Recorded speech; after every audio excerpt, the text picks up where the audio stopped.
સહી માતાજી મિત્રો, આજ આપણે સમાજની અંદર બે એવા દૂષણ કે જેના વિશે આપણે વાત કરવાની છે. એક દૂષણ દેખાદેખીનું અને ત્યાર પછીનું દૂષણ છે એક વ્યસન. તો આજે આપણે એક મુદ્દા પર વાત કરીએ કે ભાઈ સમાજની અંદર જ્યાં દેખાદેખી કરવામાં આવે છે, લગ્ન પ્રસંગોની અંદર અત્યારે તમને કહું એટલા બિનજરૂરી ખર્ચા વધ્યા છે કે એની તમે વાત ન પૂછો. અમુક સમાજે બહુ સરસ નિર્ણયો અત્યારે લેવા મળ્યા છે કે ભાઈ ઘરના ઓછા કરો, બિનજરૂરી ખર્ચા જે છે કાંઈ ઓછા કરો.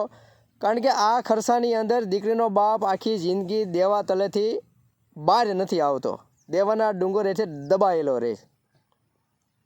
કારણ કે અત્યારે ખાસ કરીને એમાંય પટેલ સમાજની અંદર તો એટલું તમને કહું મોટા પ્રમાણમાં આ બધું વધ્યું છે.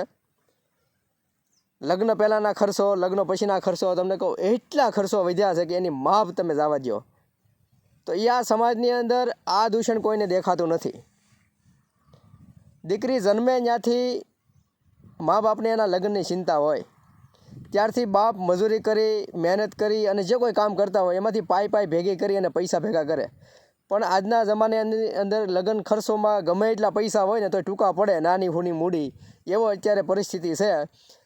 એવી રસમો આવી છે કે 50,000થી લઈને 2 લાખ રૂપિયા સુધીની રસમો તમને કહું આ લગ્ન પહેલાં રસમોમાં ખર્ચા થાય છે. આ પૈસાવાળા છે અને જે સદ્ધર છે એના માટે કોઈ વિરોધ નથી અને એના માટે કોઈ વાતય નથી. આ સામાન્ય માણસ કે જે સુરત કે અમદાવાદ કે આવા મોટા સિટીની અંદર હીરાનું ઘસવાનું કામ કરતા હોય, એમ્બ્રોઇડરીનું કામ કરતા હોય, ઘરે મહેનત કરીને આખો પરિવાર તમને કહું કમાતા હોય, છતાં પણ માંડ પૂરું થતું હોય, એના માટેની આ વાત છે. એક બાજુ મકાનના હપ્તા ચાલુ હોય, ઘર ખર્ચા હોય, દવાખાના એટલા મોંઘા, શિક્ષણ એટલું મોંઘું, અને એમાંય બાકી અધૂરામાં પૂરું તો હવે આ લગ્નના ખર્ચાઓ એટલા મોંઘા થતા જાય. એક લગ્ન મા બાપ જ્યારે દીકરીના કરે ને ત્યારે 10-15 લાખ રૂપિયાનો ખર્ચો સામાન્ય થઈ જતો હોય છે. મોટા સિટીની અંદર વાડીના ભાડા 2 લાખ, 1.5 લાખ, 3 લાખ સુધીના મોટા ભાડા હોય.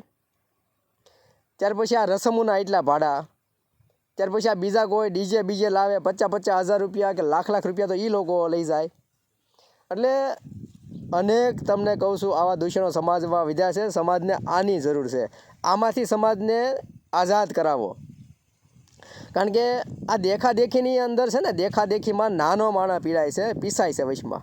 કે જે લોકોની પાસે નથી એ લોકો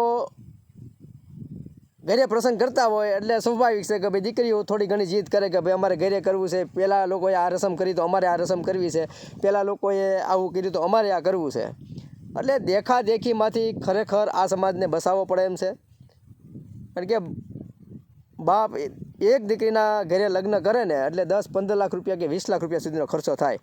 હવે 2 કે 3 દીકરીઓ હોય, હવે તમે વિચારો, એક દીકરીના લગ્ન કરે યા તો 2 દીકરીના લગ્ન કરે, પછી પાછળ એક દીકરી તોય બાકી રહી જતી હોય.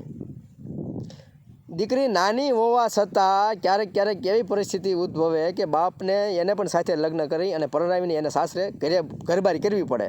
એટલા માટે કે પછી એની પાસે કોઈ તમને કહો ખર્ચો કરવાનો સ્કોપ રહેતો નથી. જેટલું એની આખી જિંદગીથીની કમાણી હોય એ પણ વહી જાય છે.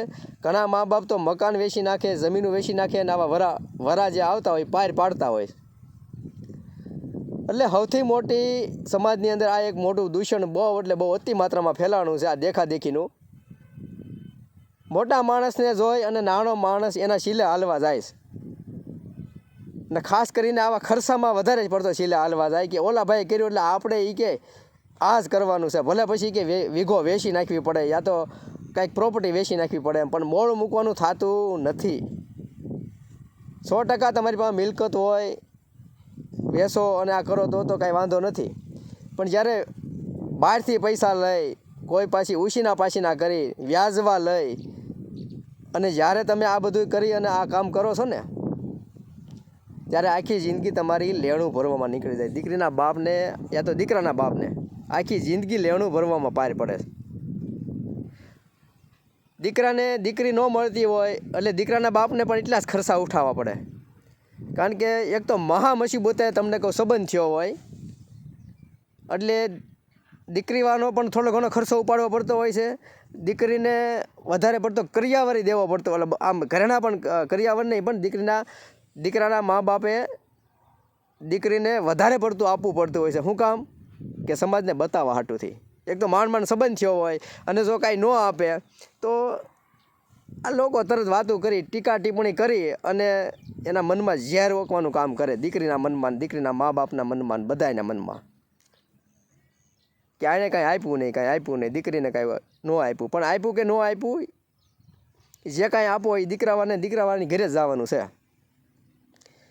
એટલે આવા ખરેખર સમાજને આમાંથી બસાવવાની જરૂર છે. સમાજના આગેવાનોને પણ અપીલ કરું છું કે આવા કાંઈક પ્રોગ્રામ કરો કે જેથી કરીને નાનો માણસ છે ને એ મોટા માણસની પાછળ પીસાતો બંધ થાય, એની એવી સમજણ પૂરી પાડો. અમુક સમાજની અંદર આવા નિર્ણય લેવાના છે કે ભાઈ ઘરેનું ના બધું ઓછું કરો. એટલે એમાં શિક્ષણની જરૂર નથી, એટલે કે બહુ ભણી જાય અને આવા નિર્ણય લેવા એવું નથી. તમારી વિચાર શક્તિ ઓછી હોય, ભણતરને સમજણને કાંઈ લાગતું વળગતું નથી, એ ચોખવટ કરી દઉં એક કે તમે જેટલા ભણી જાઓ તો તમારા સમજણ આવી જાય એવું પણ નથી હોતું. સમજણ ગરીબ પરિવારોમાં પણ સમજણ હોય.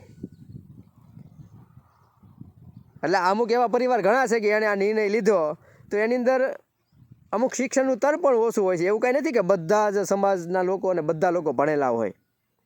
ઘણા એવા સમાજ છે કે આજ પણ શિક્ષણમાં થોડાક માપે હોય. એમ બહુ ભણેલું આખું તમને કહું, આખો સમાજ બહુ ભણેલો ગણેલો ન હોય, બહુ ભણ્યો ન હોય. એમ ભણ્યો ન હોય પણ એનામાં ગણેલો સમાજ કહેવાય. એને ગણતરી તમને કહું બહુ એટલે કહું ગણેલો સમાજ કહેવાય.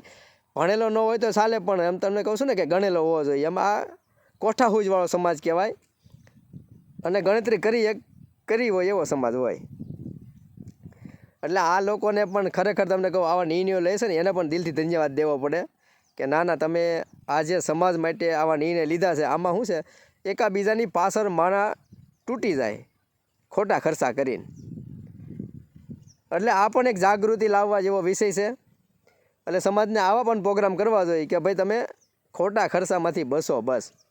હવે પછીનો આપણે વિડીયો જે લાવશું સમાજનું વ્યસનનું દૂષણ જે છે ને એના પછીનો વિડીયો હવે નેક્સ્ટમાં આપણે વાત કરીશું.